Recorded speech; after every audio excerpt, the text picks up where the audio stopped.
జతగా ఉండే వరమే నువ్వే ఇస్తే ఇంకేమి కావాలి జన్మకి.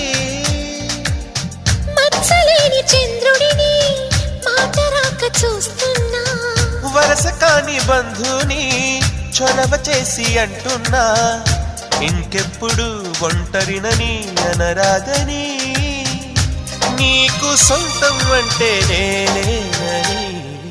కొమ్మ కొమ్మ విన్నావమ్మ కోయిల వస్తుంది, వస్తూ వస్తూ తనతో వెన్నెల వెలుగులు తెస్తుంది. ఏవమ్మ మరుమల్లి తోరణాలు కడతావా, చిలకమ్మ ఎదురేగి స్వాగతాలు చెబుతావా.